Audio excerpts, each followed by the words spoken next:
Good evening, fillies, gentle colts, and everything in between. My name is MelancholyIguana, and welcome back to Demon of Decay's The Asylum, Chapter 17.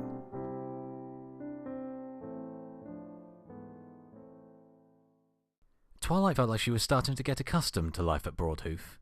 Each morning's wake-up call seemed a little less jarring than before. It was a regimented system that fit nicely with her own preferred method for organising her daily life. Get up, make bed, take medicine, use shower, march to breakfast. It brought to mind the memories she had of Shining's days at the military academy, which only served to cover the whole enterprise in a facade of normalcy.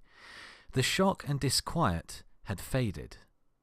"There is no need to worry," it whispered. "This is all just routine." It made Twilight nervous. "I'm getting used to this," she thought, as she swallowed her small cup of pills. Even the oral examination afterwards carried the taste of a routine annoyance, like taking out the garbage, rather than the gross violation of her personal space that it was. A heavy but welcome weight settled over her shoulders as she forced herself to focus on that fact. It was better to be irritated and alert than optimistic and blind. Still, Twilight had no difficulty giving Applejack a full smile when the doctor arrived to escort her downstairs. Having to play the role of obedient patient didn't make Applejack's freckled face any less welcome.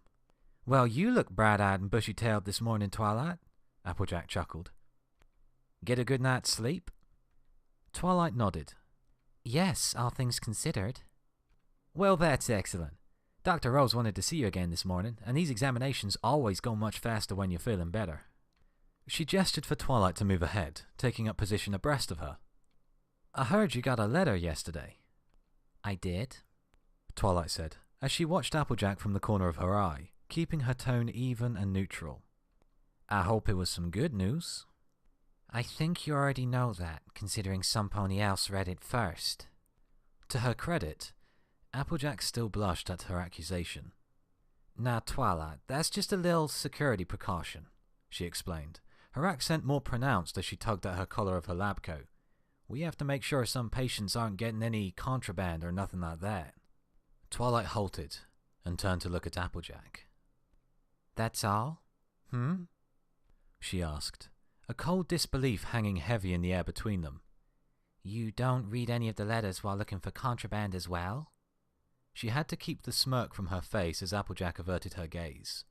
"Okay, we do read the letters of some patients, but it's still just a security matter. We have to make sure that what they read isn't going to upset them." Applejack lifted her head, finally looking Twilight in the eye. "And for your information, no. I don't know what was in your mail. Dr. Rose has the report. And I haven't seen it. Yet," Twilight added, as she tossed back her mane. Applejack winced. "Twilight, it ain't like that. You need to understand, we're trying to help you, Sugar Cube. You might not like it, but it's for your own good. We don't want you hurting yourself. Especially now." Twilight snorted. Her anger wreathed around the recesses of her mind, eager to be unleashed. As enticing as it was, Twilight only pushed back harder against her emotions, keeping them tightly caged. The honesty in Applejack's voice was enough to soothe her temper. Whatever else might be going on, Twilight could be sure that Applejack believed in what she was saying. Besides, Twilight was a scientist, and the scientists never let themselves grow upset over an experiment. "If you say so," Twilight allowed, as she softened her words by turning to give her friend a thin smile. The look of relief on Applejack's face was palpable, and like her other reactions, was quickly added to Twilight's mental notes.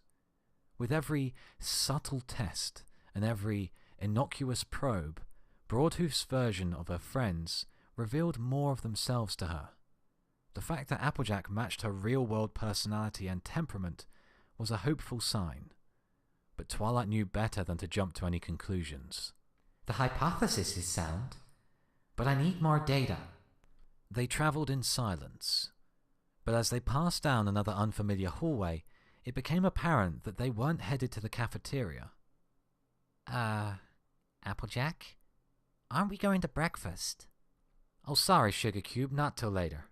I told you, Dr. Rose wanted to give you a proper physical examination this morning, and that means no food until we're done." I'm starting to regret having spent dinner searching for Fluttershy instead of eating, she considered with a huff. Her stomach grumbled in agreement. Doing her best not to think about whatever the other patients were stuffing their faces with, Twilight focused on mapping her journey out in her head, adding the hallways and intersections of her growing map of Broadhoof. The traffic was surprisingly light. A pair of nurses trying to get a screaming colt up off the floor was the only distraction along during their journey.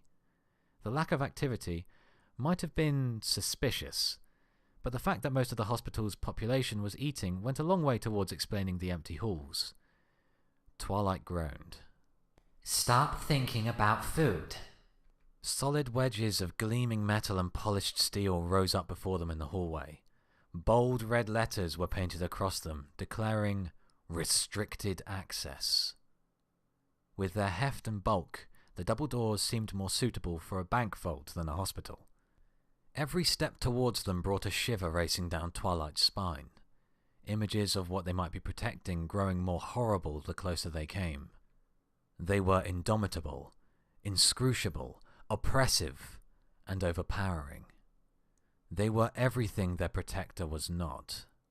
Stationed just outside the doors, the lone guard in his wrinkled uniform snorted and jerked awake at the clip-clop of their approach. Raising his head up from behind the small wooden desk, he blinked warily and barely glanced at Applejack's identification before bringing his hoof down on the button in front of him. The harsh clack of bolts disengaging was unable to mask his yawn, and he was already lying his head back down on his desk before they had passed through the opening, looking back over her shoulder to watch the doors lazily swing shut. Twilight couldn't decide if she was relieved or disappointed. The next door led her to a burly cousin of the one imprisoning her in her room each night, the hinges reinforced and the windows covered in thick bars. For a moment, she felt transported into one of her daring do novels, being escorted deep into the bowels of some mad scientist's inner sanctum. Twilight's eyes lingered on the large dead bolt on the outside of the door. She edged closer to Applejack as memories of her first moments in Broadhoof dribbled down the back of her mind. "Dr. Rose!" Applejack rapped her hoof against the painted iron, a small placard on the wall marking it as Examination Treatment Room 04. There was a soft click as the door unhinged its jaw and swung open. Framed in the doorway, the orderly Silas was even more imposing than before. With his broad frame and blank expression, he did a good job impersonating the door he was holding open.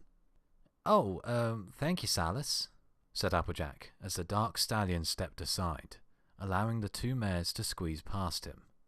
The examination room was a simple space that fit her predictions closely. Tiled floors, cabinets along the walls, and a gaggle of staff in clean uniforms.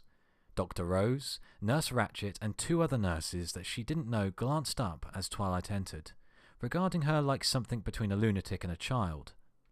Twilight did her best to ignore them, as her eyes were drawn to a large piece of furniture that squatted in the middle of the room. Planted between two rectangular towers of chrome was a hybrid of a table and a bed that looked incapable of doing the job of either. The padded examination table was bolted to a silver pillar that barely reached up to Twilight's elbows, though the pedals around the base made it clear that it was meant to change height as needed. Straps dangled down the edges like the legs of some grotesque spider. She winced. The arachnid metaphors aren't helping. "Ah, Twilight, Applejack, it's so good to see you," Dr. Rose said, as he looked up from his clipboard. Two other orderlies Twilight didn't recognize circled around him and adjusted the table. Nurse Ratchet pushed a cart over to his side, the tray's contents covered with a square of white fabric. Rose thanked Nurse Ratchet before stepping in Twilight's direction. "Are you feeling well?" Twilight watched Silas move over to stand beside the table, giving Twilight the same bored stare he always wore. "Yeah, I'm all right," she said. "A little hungry, I guess, and a bit confused," she added, eyeing the equipment. Dr. Rose put on his most sympathetic smile. "I can understand that. Sorry for making you skip breakfast, but you can't have anything in your stomach during an examination. It can affect the medication." "Medication? What is the examination exactly?" asked Twilight, making no move to get any closer to the table. And why would I need to be drugged before receiving it? It's nothing serious. I'll be using magic and the electroencephalography machines to get a reading on your brain's activity, to compare to our pre-treatment baseline, he said. The medicine is to help you relax and keep you from getting anxious. We need you calm, but awake, so you can answer our questions. The colour drained from Twilight's face as she took a step backwards, the thoughts of being an obedient patient evaporating into subconscious mist. You're going to be looking inside my head? She asked. Oh, Sugar Cube, don't sound so worried. It's nothing you haven't gone through before, Applejack stated, placing a hoof on Twilight's back. It's no different from when the doctor scanned your broken leg or sprained ankle. Right, Dr. Rose? Exactly, he said, giving the other doctor a thankful nod. I can't use magic to, say, read your thoughts or anything like that. It's just a simple procedure to look and see how electrical activity in your brain responds to stimulation, while these machines record the data. He tapped a hoof against one of the chrome monoliths that flanked the bed. Upon closer inspection, Twilight could make out the rolls of paper on their sides, resembling the sorts of machines she herself had kept in her basement in Ponyville Library for her more involved scientific studies. I'm not comfortable with this, Twilight said, shifting her gaze between the two doctors. I don't like the idea of any pony digging around inside my skull without knowing exactly what they're doing. And I don't want to go through with this. Please. Applejack coughed. But Twi, he just said that— I don't mean just this. I mean the whole treatment. Twilight growled, jabbing an accusatory hoof in Dr. Rose's direction as she looked into Applejack's eyes. No pony has explained anything what he did to me in the first place, and I'm not letting him dig inside my head until I know the details. Twilight held her ground as Silas and one of the nurses took a few steps towards her, keeping her firm gaze upon her friend. Applejack blinked helplessly a few times before turning to Rose. Doctor, why don't we just explain it all to her now, so that we don't have to keep going through this every time? He sniffed, adjusting his glasses. I really don't think now is the time for this sort of thing. You remember how she gets once she thinks she knows more than her doctors. I don't want to end up feeding her paranoia. If you'll explain the treatment to me right now, I'll let you do the examination with no fuss. Twilight interjected before Applejack could reply, a little louder than she had intended. I swear it, I'm just feeling so confused right now. If you could just let me know what the secret treatment is, it will help me to relax more than any anxiety medication could. It was a bold-faced lie, but she didn't have any other option. The straps on the examination table were there for a reason, and the severe look in Silas's eyes made it clear he wouldn't have any qualms about using them. If the examination was a certainty, the least she could do was try and get something out of the mix. Dr. Rose fixed Twilight with a long measured stare before nodding in reluctant acquiescence. All right. Since you've shown remarkable improvement in your symptoms lately, hopefully your tendency towards paranoia has been reduced as well. His face hardened. But remember, you gave your word to Dr. Applejack and I, and we're going to hold you to it. Understand? Yes, I understand. Good, he muttered, as he dropped his clipboard down onto the bed, his irritation vanishing behind a mask of vaguely benevolent detachment. He continued to stare at Twilight, like an artist examining a blank canvas, even after he began speaking. The short explanation is that your treatment combines regular doses of medication designed to suppress the symptoms of your schizophrenia, like chloropromazine, with a regime of non-surgical treatments meant to help your mind process magical energy to stabilize your condition. Although we hope that it could cure you entirely, the primary goal is to manage the symptoms and reduce the dependency on intensive care without having to resort to more drastic and permanent measures. Like what? Interrupted Twilight, glancing between Rose and Applejack. The two doctors shared an uncomfortable look. A keratotomy, Nurse Ratched answered flatly, sending a chill through the room. Twilight blinked. A what? She whispered, hoping she had misheard the senior nurse. A keratotomy, she repeated with the cold detachment of personal experience. A dehorning. Surgical removal of a unicorn's horn along with a portion of the brain attached at the base, to control symptoms and make the afflicted easier to manage. That's barbaric! Burst Twilight, disbelief and horror dripping from her face.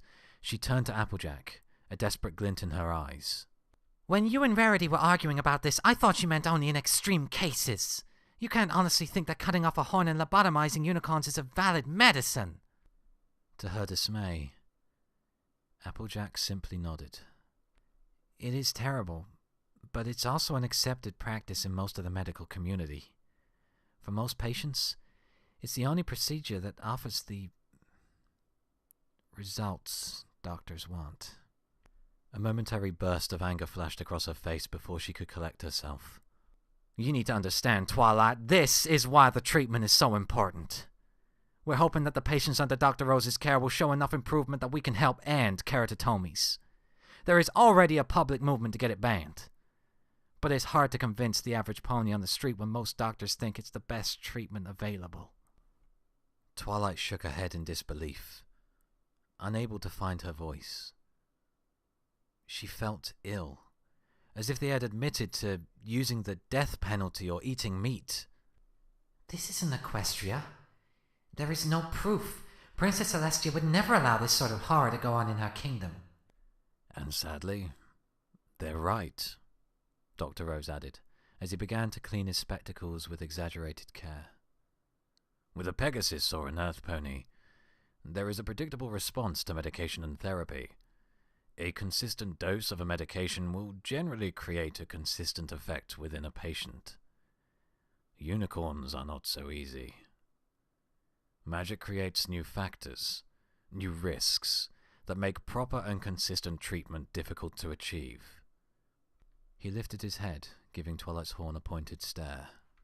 It's also why unicorns like yourself have to wear limiters, to reduce the amount of arcane energy reaching your brain, so we can keep things stable.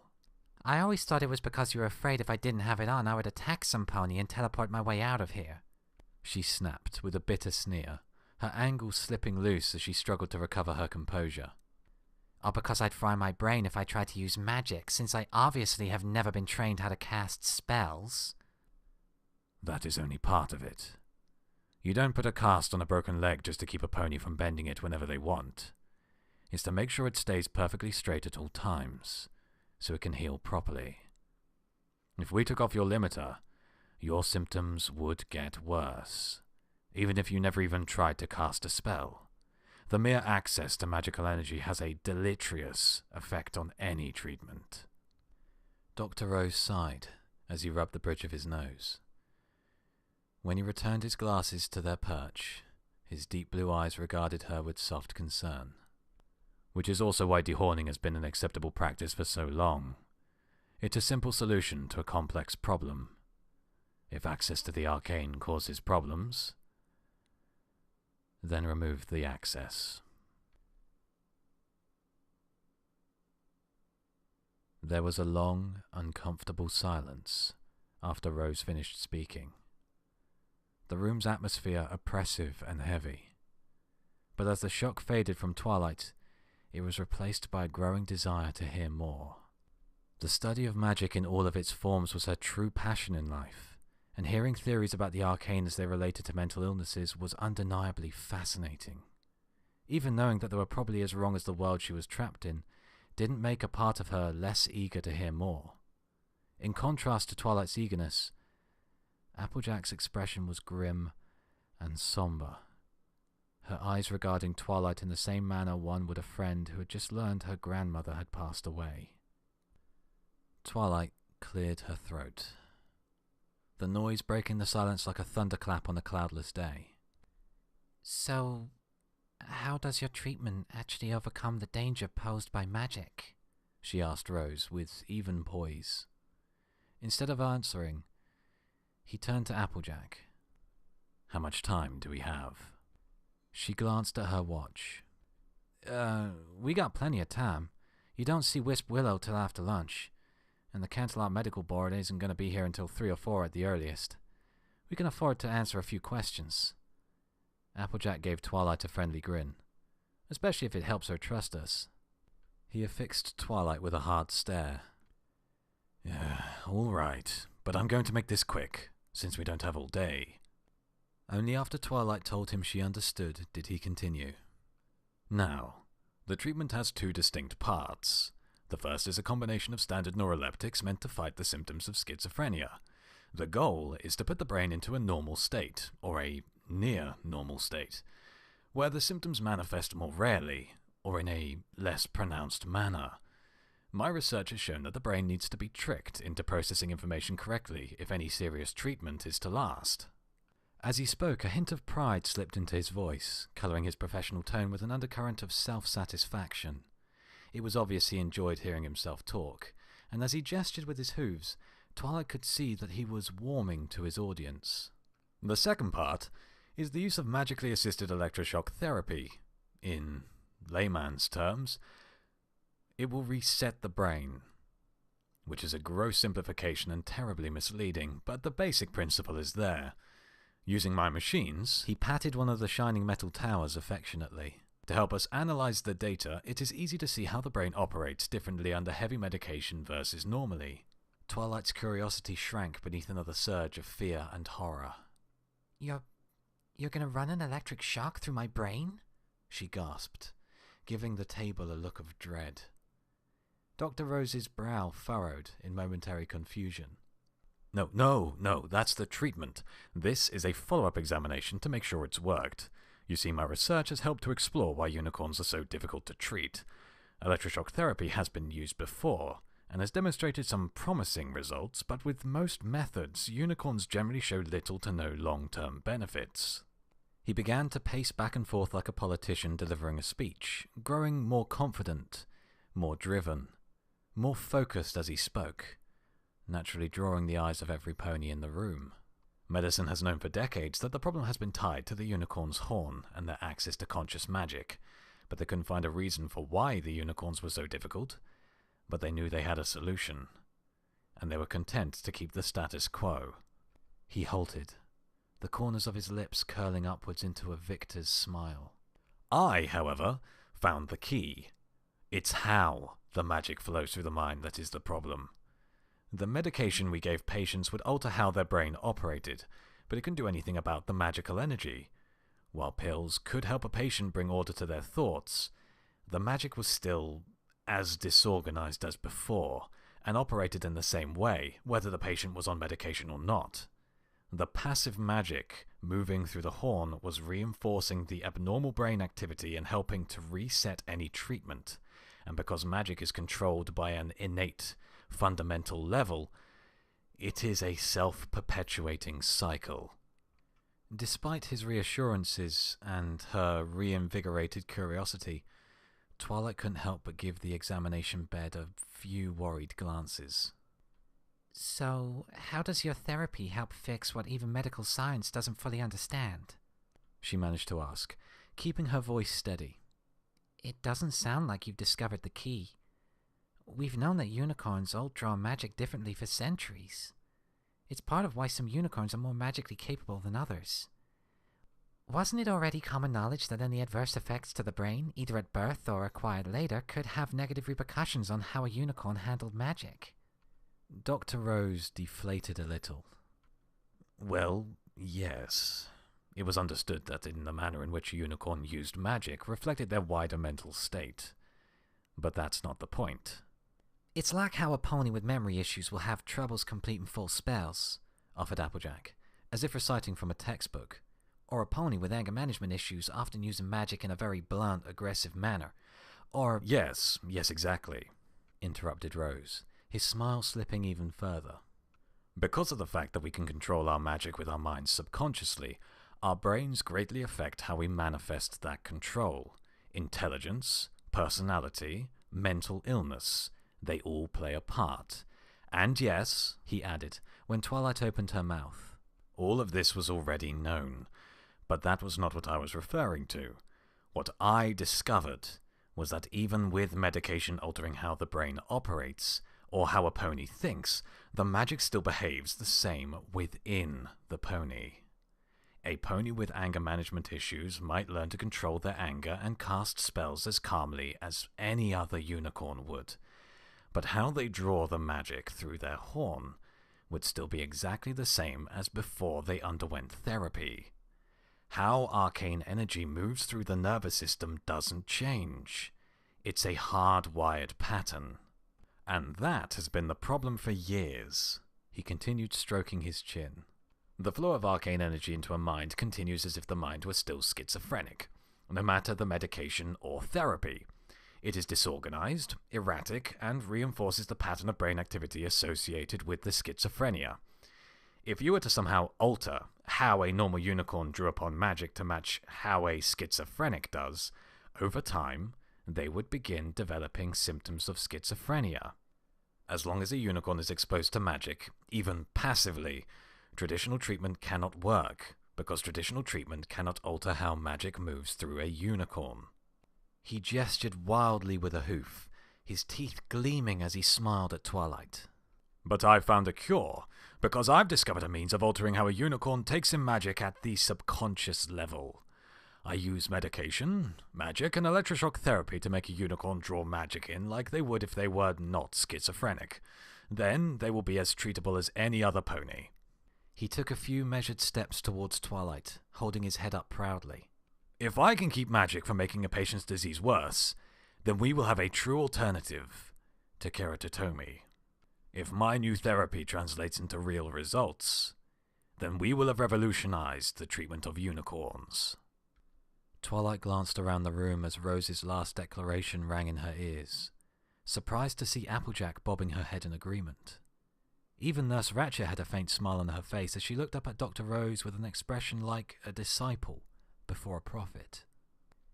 That's a pretty noble goal, Twilight admitted, feeding Rose's confidence. Something teased the back of her mind like the first few notes of a song she couldn't remember, but she kept her expression open and calm. So if that's all behind me, then what's this examination about? I told you. This is all to simply test how your treatment is holding up, he said, as he turned back to the table. We are going to give you diazepam to help you relax, and then run a small current through your horn to see how the energy travels through your mind, replicating how it would flow if you had your limiter removed. She raised a protective hoof to her horn. I thought you said you weren't going to shock me. We're not, he replied. We're going to apply a very low level of electricity to your horn to see if it moves through your brain differently than it did before your treatment. The last test showed very promising results, but again, the problem with treating unicorns has been the inability to find a permanent or long-lasting treatment. We need to document your progress to prove that my program is working as planned, to make sure you are still healthy. Although he gave her his best attempt at a reassuring smile, Twilight could sense a hunger beneath his words, ambition burning in his eyes. Now then, I think I've explained everything adequately. He patted the bed. So it's time for your examination. There were too many questions racing through Twilight's mind. She'd finally gotten a full explanation for what he claimed her treatment was, but for every question answered, another took its place. Before she could voice any of them, however, she felt Applejack give her shoulder a soft squeeze. Don't worry, Sugar Cube. I'll be here with you the entire time. I wouldn't let anything hurt you. We have to get this done, though, so just save any more questions for the next time, okay? She wanted to resist, to ask more questions and demand more answers, but it was obvious from the expressions on both doctors' faces that they weren't going to give in. Okay, Twilight sighed, surrendering to the inevitable. Still, she couldn't help feel a bit satisfied. After all, they could have just strapped me down and drugged me without explaining anything, she consoled herself as she approached the table and its arachnid straps. After downing another small cup of pills provided by Nurse Ratchet, Twilight gingerly climbed up onto the padded table and rolled onto her back. She did her best to keep her discomfort from her face as they strapped her down with the arachnid straps, trying hard not to think about how she'd woken up the first morning at Broadhoof. There was a pneumatic hiss as one of the staff worked the hoof pedals, causing Twilight's table to rise into the air in short, jerking bursts. She tried to turn to watch the sudden flurry of activity around her, but a pair of hooves on either side of her head kept her muzzle pointed skyward. "We have to keep you still now, darling. We're attaching the electrodes," Nurse Ratched explained, as she pulled Twilight's mane back, leaving the sides of her head bare. Twilight blinked as she looked up at the inverted nurse, the gentleness in her voice a sharp contrast to the cold, brusque demeanor she normally portrayed. There was a soft warmth on the side of her skull as Dr. Rose's muzzle appeared above her. The gel on the electrodes he was applying was just above room temperature. Even with her head held in place, Twilight could still see the twin sentinels that stood either side of her. She could see reflections of herself in the polished steel panels. The other two Twilights looking decidedly uncomfortable strapped to their beds. It took her a moment to work some moisture into her mouth. "You're sure this isn't another bit of electroshock therapy, right?" she asked, trying to make it sound like a joke. No one smiled. "That's correct," Applejack said from somewhere off to Twilight's right. "We're going to be passing a very tiny current through your horn, but it's not going to be painful or nothing. It's just to let Dr. Rose and the machines here get a picture of how the energy is moving through your brain." "So, if you're not going to shock me, why the straps?" "It's for a few reasons," Dr. Rose explained as he moved to the other side and began attaching the second set of electrodes. "Is dry mouth a side effect?" she asked, running her tongue around her gums. "Yes, that's perfectly normal. Now, just stay calm and let the medicine kick in." Once he was done with attaching the electrodes, Nurse Ratched released her hold on Twilight's head. It was a fleeting moment of freedom. However, as another strap was pulled taut over her forehead, she was once again rendered entirely immobile. She wriggled regardless, imagining herself to be a mummy from an ancient history book. Dr. Rose leaned over her, close enough that she could smell the stallion's cologne. Twilight giggled, then wondered why it had been funny. Her thoughts felt soft, like melted butter. She could feel his hooves on her horn as he fiddled with the magical suppressor.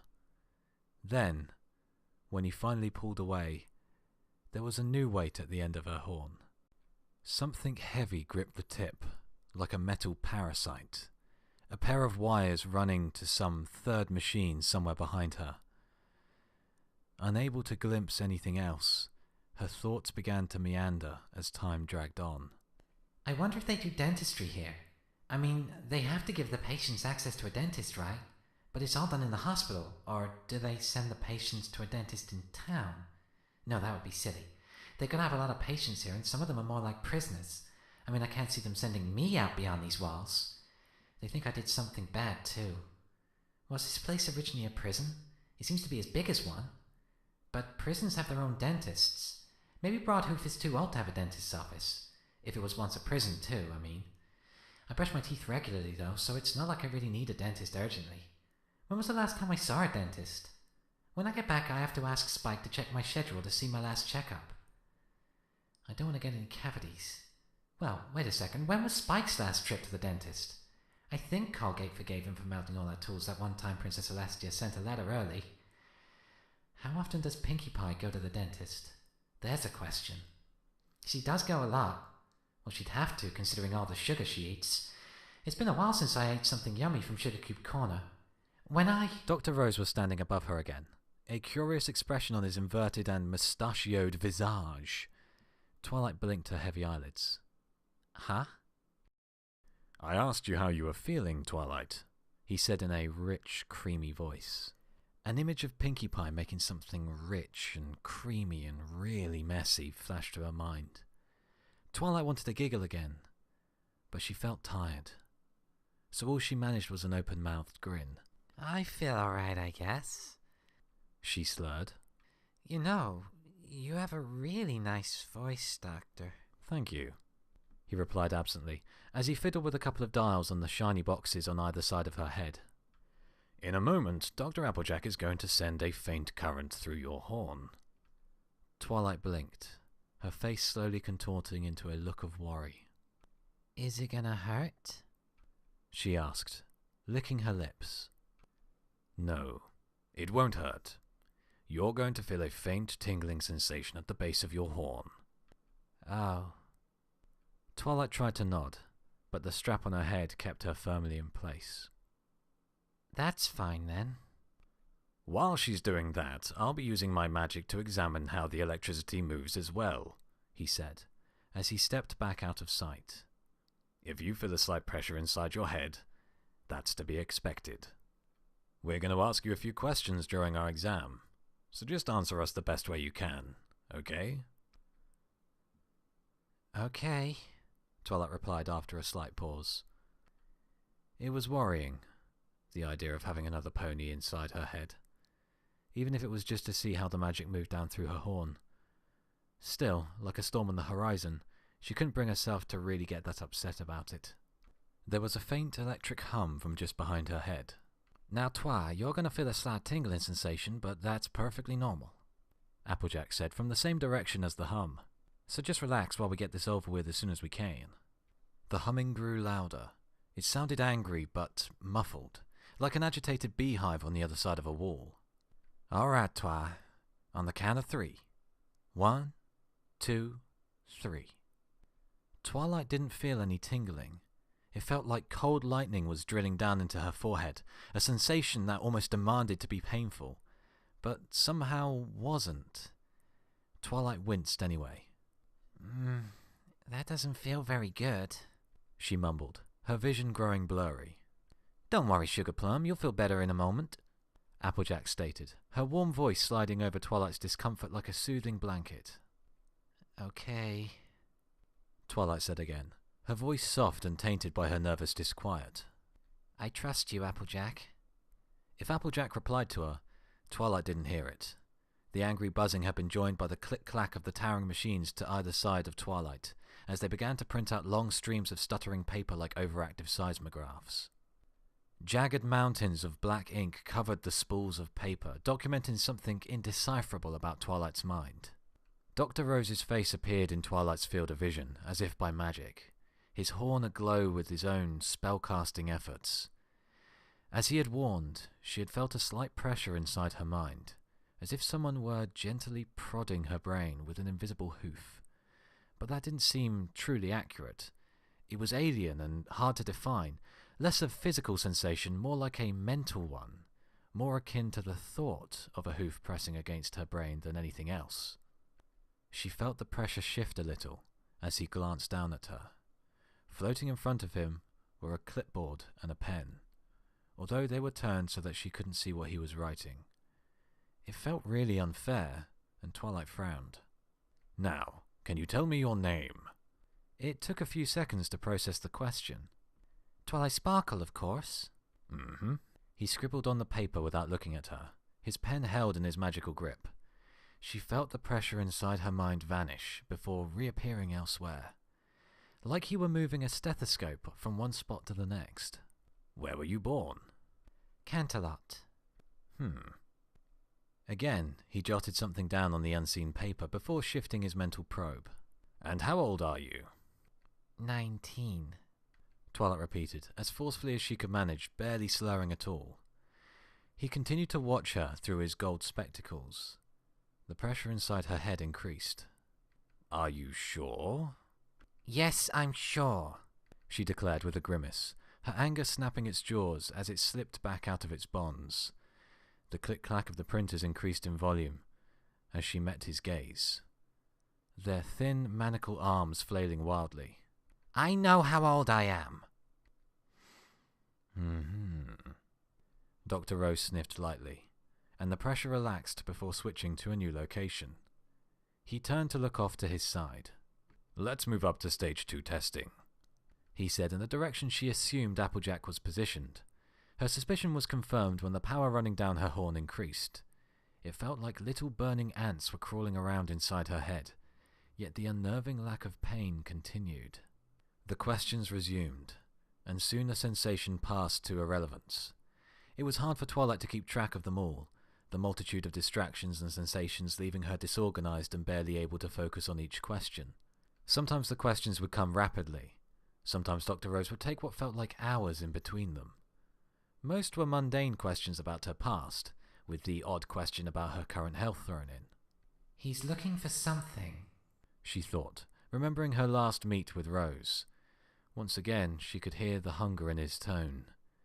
Even as muted and stoic as he tried to keep himself, she would catch glimpses of his inner turmoil behind his glasses whenever he asked her about her past. There was a hint of confusion there, a seed of worry, what seemed to grow with every question. Yet she couldn't find the pattern in his responses. When she answered in the negative about whether or not she had seen Spike or received letters from the princess, the muscles in his face relaxed in a sign of powerful relief. His blue eyes burned with confident validation. When she confirmed that she was indeed in a hospital, had been there for days, and hadn't been hearing invisible voices talking about her, he seemed to be on the verge of cracking a smile. The questions only halted when one of the machines let out a whine like an injured animal before seizing up. "Oh, the printer's jammed again," one of the nameless nurses declared over the grinding of gears and gnashing of stalled motors. "I think we had another electrical short. It must have done something to the toner cartridge." Dropping his clipboard onto a nearby tray with an annoyed huff, Dr. Rose moved over to examine the machine himself. He played with the opening to the device, trying to pry it open. The nurse's diagnosis was confirmed when the printer hissed and spat a stream of dark ink out over his hooves. Dr. Rose swore. Wiping his hoof with his lab coat, he barked a call for a technician while the nurse removed the electrodes from the side of Twilight's head. The sundered tower was pushed out of her view. The nurses moved with it. She could hear the others gather around the broken equipment, their suggestions and observations blending together into a general hum of background noise. Forgotten, Twilight had precious little to entertain herself with. She moved her bored gaze around the room from her stationary position, the walls holding nothing but a few emotionless cabinets and a single grated air vent. Her thoughts were hazy and indistinct, leaving it hard for her to focus her mind. Even when the technicians arrived, it was only a fleeting distraction. Her ears twitched and shriveled as she tried to paint an image of what was going on by sound alone. But the incoherent mess of muffled conversations and dismantled machinery left her none the wiser. Instead, she focused on the gaps in the ceiling tiles, amusing herself by finding patterns in them, as if they were clouds. Memories began to filter through her mind, bringing up images of sunny picnics and lazy afternoons spent with her friends staring up at the sky. Pinkie Pie was always the most imaginative. She'd see those and find something insane that somehow made sense too. Applejack was always practical. Rarity just saw more inspiration for her dresses. And Fluttershy always saw little animals.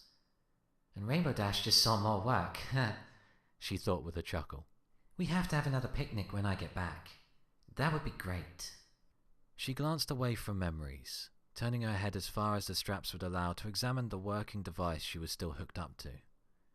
The sides of the machine were like silver mirrors, and she could make out her smiling reflection in the polished metal.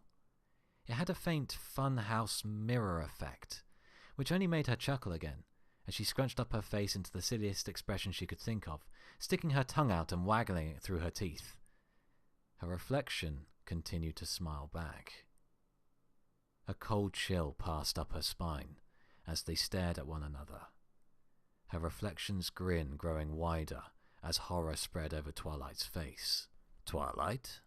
She was trapped, defenseless, frozen still by that dreadful smile. Her reflection's mouth spread apart into a grotesque measure of mocking contempt, while Twilight whimpered in desperate impotency. Beads of cold sweat dripping onto her pillow. "Twilight?" Dr. Rose's voice broke the spell, and she turned her gaze upwards to find him looking down at her, his inverted face wearing a look of concern. "Twilight, are you okay?" he asked. Twilight licked her lips as she glanced at the machine again. Her reflection was there, strapped to the table, and looking back at her with nervous eyes. Yeah, I'm okay," she said, her voice as dry as her mouth. He glanced over at the machine and frowned, his expression agitated. When he finally turned back to her, he wore a strained attempt at a reassuring smile. "Don't worry. We got most of the data we needed. This way we can compare your progress." Watching her reflection carefully, it took Twilight a few heartbeats before she registered what he was talking about. "Oh, that's, That's good. She pulled her eyes away from the mirrored surface. So, are we done then? Yes, we're done for today, he replied, as he removed his glasses and rubbed the bridge of his nose. It's going to take a few hours to fix the other electroencephalograph. They're wonderful machines, but quite temperamental. New technology and all that. It doesn't help that we've been having electrical issues all week thanks to the construction going on. He returned his glasses to their usual spot. Still, I'm quite pleased with today's progress. He returned his glasses to their usual spot. Still, I'm quite pleased with today's progress. We had to end early, but only by about 15 minutes, which is not bad. You did well today. Twilight blinked. You're welcome, she replied, her thoughts still muddled and foggy. Closing her eyes, she let her head rest against her pillow, leaving the doctor to his work. Even with the assistance of the nurses, it took them some time to undo the rest of the straps, which she spent furiously not thinking about her twisted reflection. It was Applejack who helped her get up to her hooves, supporting Twilight as if she were a drunk that had fallen off a wagon. Twilight might have been offended if she didn't fear her legs giving out beneath her. Fighting back the wave of dizziness as she was partially dragged across the tiled floor, she managed to find Applejack's eyes and smiled. Thanks, Applejack. I think nothing of it, Sugar Cube, replied Applejack as she braced Twilight's uncoordinated body, helping her to sit down in a nearby chair. You did well today. Twilight waved a hoof in front of her own face a few times, giggling at the way it moved. Then she switched to the other hoof for a few moments before looking back at Applejack. I feel funny, she stated with a childish seriousness. That's just the medication wearing off. You'll feel right as rain in a minute. Now, I want you to just sit here until I come to get you. Okay. Twilight watched Applejack trot over to Dr. Rose and Nurse Ratchet before returning her attention to her forelegs. She giggled as she waved one and then the other. It's like my arms are in molasses. She knew it was silly and foolish of her to be so enthralled, but it really did feel like her whole body was stuck in an invisible layer of molasses, the strange sense of movement not syncing up with the rest of her senses. Over time, even that wondrous sensation grew stale, and Twilight soon found herself glancing around the room as boredom once again settled over her. There were a group of new ponies at the far end of the room, their tool belts and stained work clothes a sharp contrast to the clinical staff's crisp uniforms. They stood around the carcass of a slain metallic beast, the circuits and wires of the broken device pouring out from the removed panels like electronic viscera. She watched them work with a morbid curiosity, but this too became less compelling with time. It didn't help that she felt a pressure behind her horn like an impending migraine that just couldn't get started. Applejack, could I get something for my headache? She whined as she rubbed her forehead even harder, the sensation exceedingly uncomfortable without passing the threshold into outright pain. What do you mean there's no cause for alarm? Twilight glanced up at her friend's sharp voice. Although she had her back to Twilight, it was clear from Applejack's stance and her quick flicks of her tail that she was far from pleased. If memory issues and continuing delusions aren't cause for alarm, then please tell me what is. Applejack said, a slight tremble in her voice making her efforts to keep her tone as polite as possible difficult. The target of her displeasure, Dr. Rose, looked taken aback. I'm just saying you shouldn't be so quick to look for flaws this early in her treatment, he said defensively. The readouts show her mind is processing energy in a much more coherent manner. She's become more social, more capable of proper emotional response, and, most importantly, she stopped hallucinating. Honestly, how can you be anything but thrilled at our progress? But what about her memories? Applejack snapped. He sighed. As I've said, those should come back. Yeah, they should come back, she interrupted. But they show no sign of coming back at all so far. Her delusions are all she remembers. We both know that there are likely to be some issues with memories. Temporary amnesia and confusion about what is real is very common with these procedures. We've seen it in nearly every patient so far, but it is temporary. He lifted his head a little higher. We have to give Twilight time. That's all. I'm just worried about her. Her and the other patients. This whole business with the delusions and amnesia, it's nothing like was predicted. Applejack ran a hoof through her mane as she let out a long, anxious sigh. But you're right. It's still too soon to tell. So, what did your scans show? I'll get you a copy of my report by tomorrow, after I go over all the data. He glanced over at the streamers of paper he had salvaged from the machine the technicians had eviscerated. Nurse Ratchet was helping another nurse to roll them up into tight rolls before loading them into a set of drab saddlebags. Initial impressions were good, though. I think the treatment has worked better than we ever could have hoped for. Applejack waited expectantly. One of her ears twitched. That's it? That's all you can tell me? Describing to an earth pony what I read and feel with my magic is quite difficult to do, he said, a hint of steel entering his gaze. It's a very complex subject, and takes time to put into words that non-unicorns can comprehend.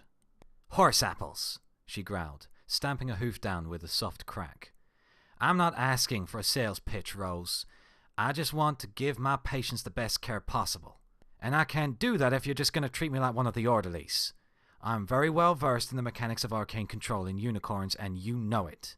Just because I grew up on a farm and don't have a horn doesn't mean I'm a moron. Dr. Applejack, you forget yourself, he hissed. He pressed his muzzle in close to Applejack's, matching her scowl with one of his own. Don't forget that I offered you a chance to work here with me, when there wasn't a hospital in Equestria that wanted another earth pony on its staff.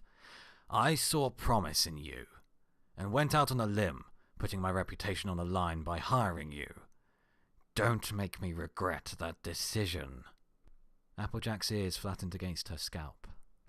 I'm sorry, Doctor, she said as she glanced away, rubbing her foreleg awkwardly. I shouldn't have snapped at you. That was uncalled for. He pulled back, lifting his snout into the air. Yes, it was. His expression softened. Look, Applejack, I know it can be hard for you. You're dealing with issues I have never had to deal with. But don't mistake my methods for disrespect. There is a reason I wanted you to work with me on this treatment. Why I wanted you as part of my staff. You're the hardest working doctor I know, and as dedicated to your patients as any pony I've ever met. This is a chance for the both of us to leave a mark on the medical field. When my treatment is demonstrated to have the results we've seen so far, it's going to be with an earth pony doctor playing an indispensable role in its success. That is something you have to remember. Applejack nodded and offered another apology. Twilight watched him place a hoof on Applejack's shoulder as he spoke, his face radiating sincerity and concern. He spoke to her of duty, of opportunity, of a means to fight the bias in the system by proving generations of intolerance wrong. He's lying. The thought came from nowhere, formed whole and intact from the void of nothingness like it were a creation myth of old. Like any divine revelation, there was a sense of power and gravitas behind it that banished the fog shrouding her mind, rendering her instantly sober and alert. Twilight blinked, staring at Dr. Rose as he spoon-fed Applejack more generic reassurances, his words draining the shame from Applejack's body language. His normal mask of paternal care and wisdom was firmly in place, and Applejack wasn't questioning it. It was an expression she was all too familiar with. He's talking down to her, treating her like she's a patient. Twilight glanced between the two doctors, watching as they said their goodbyes. Applejack turned back to Twilight, leaving Dr. Rose and Nurse Ratchet to gather up the rest of the data. Twilight's eyes wandered over Applejack's face. He's misleading her, distracting her, and manipulating her. How can she not see it? Feeling any better now, Twa? Said Applejack, as she drew closer. Nothing of her earlier altercation showed on her face. We can head on down to the cafeteria as soon as you're feeling up for the walk. I bet you're just dying for some grub. I know I am. Twilight rotated her head to watch Rose stride out of the room. Just behind him were Nurse Ratchet and Silas, the latter wearing saddlebags filled with rolls of printouts. Applejack followed Twilight's gaze, catching sight of the three ponies as they passed through the bulky door. He's not telling you everything, Applejack. What? Asked Applejack, taken aback by the sudden comment. Who is? Dr. Rose. He's hiding something, Twilight said, nodding in the direction of the departed ponies. I could hear it in his voice when he was talking to you. I could see it in his face. Applejack blushed. You, heard that, did you? Well, it's nothing for you to be concerned about, she said. The good news is that your treatment looks like it's doing great. Why do you believe him? Pressed Twilight, as she turned to her friend. He's hiding something, it's obvious. And he talks down to you. The Applejack I know wouldn't let another pony treat her like an inferior. Hey now, I don't want to hear you bad-mouthing Dr. Rose, Applejack interjected. We have our disagreements from time to time, but I respect that stallion immensely. He's forward-thinking, progressive, and just wants what's best for you and other ponies like you. But he's not telling you the whole truth, Twilight said. She jabbed a hoof at the door Rose had just passed through moments prior. He's keeping something from you. It's not that hard to describe magic to a non-unicorn, and he didn't even let you look at the data before he and his cronies scooped it up and carted it off. They're probably doctoring the evidence now, changing data and changing stuff. Applejack chuckled. Right there is the medication talking. Twilight groaned in frustration. That has nothing to do... She halted Twilight's protest with a raised hoof. Look, do you trust me, Twilight? Yes, but... If you trust me, then you trust my word on a stallion I've worked with for years. He ain't perfect, but he's a good pony, and a good doctor. Twilight pawed at the floor in frustration. But he's lying about something, she whined. Why can't you see that? Look, why don't we go to the cafeteria and get some food, Twi? I'm certain a little exercise and a full tummy will make you feel better. Applejack's grin mirrored Rose, landing somewhere between sincere and condescending. A loud growl from Twilight's stomach interrupted her carefully planned retort, colouring Twilight's cheeks red as Applejack bit back her laughter. Twilight satisfied herself with a sharp harumph of dissatisfaction. Fine, but both you and I know that he isn't telling you everything. Sliding out of her chair, Twilight steadied herself against Applejack. Once she was certain she wasn't about to face-plant the tiles, she returned her attention to her friend. Deep down, you know I'm right.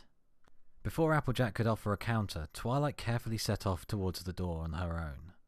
She was groggy, annoyed, and a little bit dizzy, but she was determined not to look weak. She wanted Applejack to see the confidence in her trot, the resolve in her spine.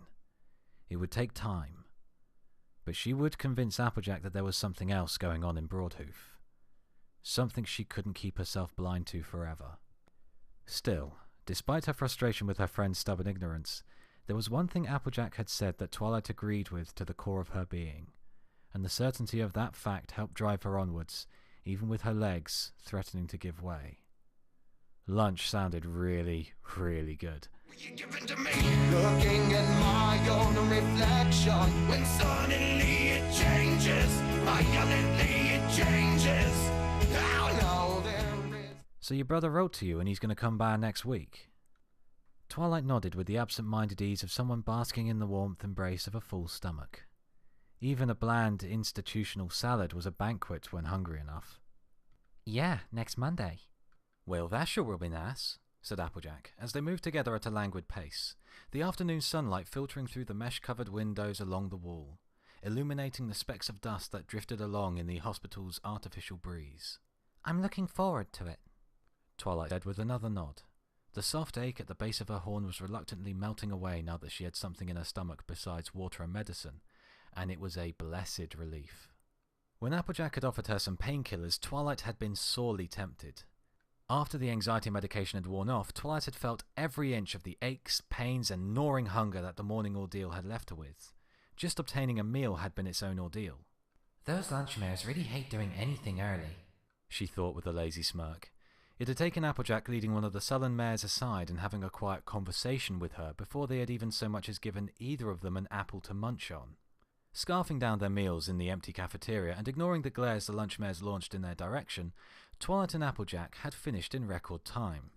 Twilight had wanted to continue her earlier point to try and make Applejack see that Dr. Rose was not being forthright with her, but the need to get something into her stomach before she either collapsed or vomited had dominated her focus throughout the short stay in the cafeteria.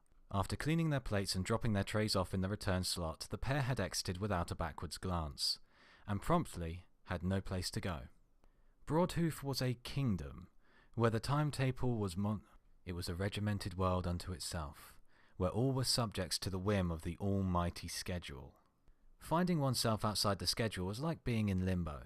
Lunch itself didn't start for another half hour, and Twilight couldn't take her place in her normal group therapy session without causing undue fuss and confusion that would only muddy the clear commands of the envelope planner. The lunch mares had demonstrated how the staff reacted to unplanned changes in their clockwork lives. They were locked out of the schedule until the lunch period was over, with nowhere to go and nothing to do. Giddy with relief at having escaped the irritated glares of the lunch mares and enjoying their unplanned meal, they had chosen the only activity they could engage in until the schedule said that they could return. Walking. Yeah, I'm really looking forward to it, Twilight repeated as she shuffled along. The warmth of her mentor's sun was pure joy after spending so long in the incandescent bowels of the hospital. Even the thought of a nap, something she normally saw as lost productivity, was not disagreeable with her. I could really do with a friendly face. You don't think I have a friendly face? Are you calling me ugly? Asked Applejack with mock indignation, striking a pose that would have satisfied an opera diva's need for the needlessly dramatic. Twilight tapped a hoof against her chin, as she judged Applejack's muzzle carefully. Well, now that you mention it, considered Twilight, earning herself a playful jab in the side. She laughed. But seriously, it would be good to see Shining. Even as strange as things are, it will be good to have him around for a while. Applejack's grin shifted as something warm and honest filled her eyes. Family is important, Twilight. No matter how far you travel or whatever happens in your life, your family is going to be there for you. Shining is a fine stallion, and I know he'll be plumb thrilled to spend some time with you. As they rounded the corner at the end of the hall, Twilight turned to look at Applejack in surprise, then amusement. You think my brother is a fine stallion? Fire blossomed on Applejack's cheeks as she glanced away. That's not what I was... Applejack's word died on the tongue as she looked up. Oh, cat got your tongue? Twilight teased, giggling like a schoolmare. What? Are you going to tell me that you have a little crush on my brother? Stop. The quiet and somber command was a mortal blow to the cheerful banter, leaving Twilight startled by the sudden shift in tone. Applejack's smile had vanished, replaced by an expression of cold marble. Twilight followed the direction of her gaze down the hallway, her eyes settling on a familiar unicorn pushing a wheelchair. Is that Rarity? Applejack nodded. With her back to them, it was clear Rarity hadn't noticed the newcomers. Pushing the wheelchair along at a sedate pace, the gentle coo of Rarity's conversation with whichever one of her patients she was pushing echoed softly down the hallway. A confused grin spread over Twilight's face. Well, why don't we go say... She was halted by a firm hoof on her chest before she could take a step. Applejack just shook her head. What? Why can't we go talk to her and her patient? Twilight asked, her confusion underscored by a hint of irritation. It was a perfect opportunity to work on her friend outside of her formal pre-planned meetings, and she didn't want to waste it. Applejack just shook her head again. No. She pointed to another intersection between them and Rarity. We'll just take a detour and leave him be. The grave look in Applejack's eyes deflated Twilight's protest before she could even voice them. Fine, she sighed in defeat. Without a word, Applejack moved forward. Twilight followed reluctantly in her wake. The rows of windows allowed in a steady stream of golden sunshine that washed everything in an inviting yellow hue. With the patients in their scheduled locations and no other ponies around, it felt like they were in a pocket of serene calm. The only noise, Rarity's soft voice. Her words gained clarity as they drew closer. Straining her ears, Twilight deliberately slowed her gait to a mere crawl. She would say something to those blockheads in Canterlot about our budget for this year, so hopefully we'll be able to hire some new staff for the office. It is atrocious just how backed up we are. I swear those bureaucrats and penny pinchers just don't understand how much effort is required in this job, said Rarity, as she pushed the wheelchair along, her tone as light and airy as if she were sharing gossip at the local tea house. Dragging her heels, Twilight ignored Applejack's silent gestures to hurry up from the side hall. But really, Rarity continued as she glanced out the windows. That's not important right now.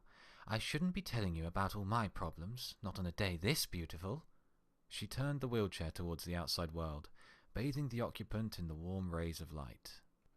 An earth pony filly with a clean white coat and a shaved mane reclined in her padded seat. A stuffed bear sat in her lap, resting atop limp hooves, as she stared at the window with an unfocused gaze. Twilight narrowed her eyes, ignoring a soft hiss from Applejack to hurry up. She'd seen that foal before. She knew it. It was a certainty, a fact, stronger than anything she felt when she thought she recognized passing faces from Ponyville. Like a stubborn pet, the filly's name was sitting there, just out of reach, but refusing to come any closer. The filly continued to stare ahead blankly, a thin strand of drool collecting in the corner of her lip, while Rarity rubbed her shaven scalp. Doesn't it look absolutely gorgeous outside? I wish I could just sit here forever, Rarity declared, before looking down at the filly. She chuckled, levitating a silk handkerchief from one of her pockets. Oopsie, looks like you've made a little mess again. Here, let me get that, darling, Rarity said lightly, as she bent down and dabbed in the corner of the young patient's mouth. The filly shifted in her seat and gurgled something as Rarity wiped up the escaped drool. She lifted a weak hoof in protest before it fell back to her sides, knocking the teddy bear askew. Now, there's no need to be difficult. You're just a little messy, Rarity tutted as she finished cleaning the filly's muzzle. Only after Rarity pulled the handkerchief away did the foal stop fidgeting and resume her impassive vigil. There, all better. The soft echo of her declaration was the only response. The filly continued to stare right through Rarity, as if she weren't there. Rarity's expression hardened as a trembling hoof caressed the filly's bare head, passing over the faded pink ridges of old scar tissue along her forehead. Rarity forced a smile onto her face. You're still so beautiful, she said in a close approximation of happiness. Such a beautiful mare you're becoming, and as soon as your mane grows back, I'll style it for you, just like we used to back home. Twilight stopped dead, her breath freezing in her lungs, as the last piece dropped into place. Oh no. The sunlight glinted in Rarity's eyes as she brushed her hoof along the filly's cheek. Would you like that, sweetie? Well, holy fuck. That's an ending. There's not really much else to say. I'll make this quick.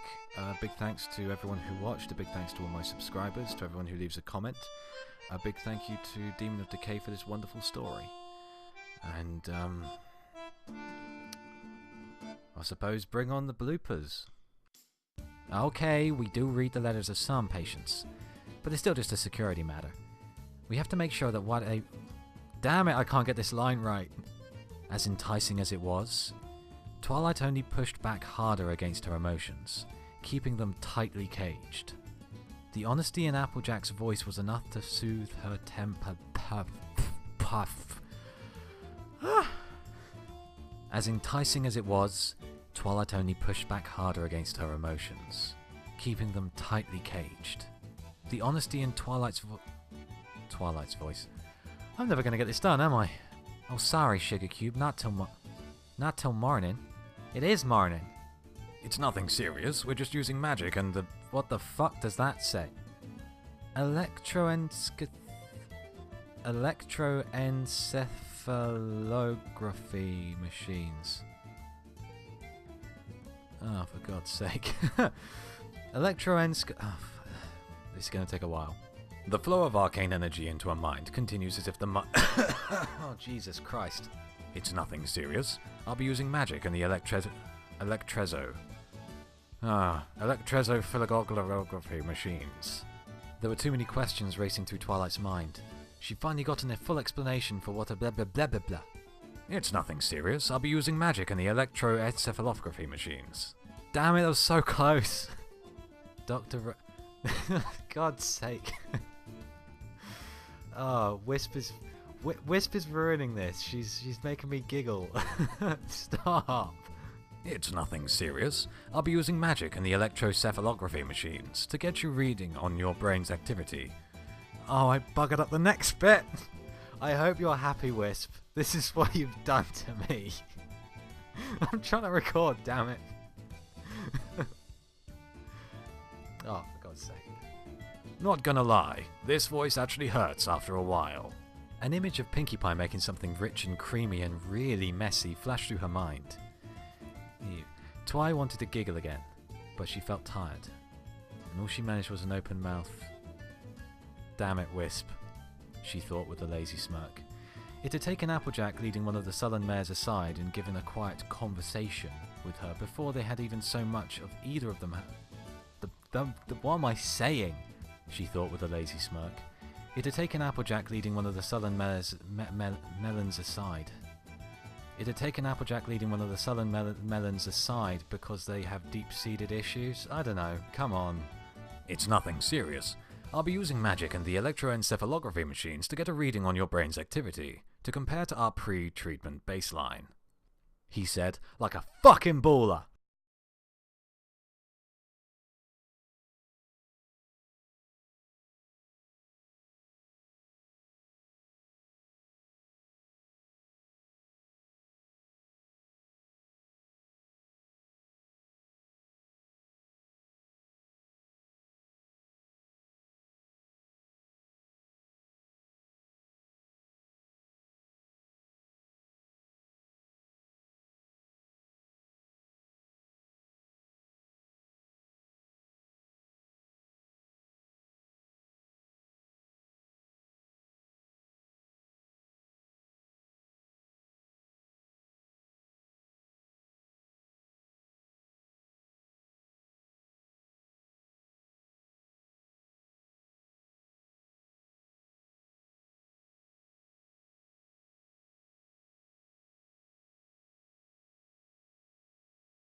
As enticing as it was, Twilight only pushed back harder against her emotions, keeping them tightly caged.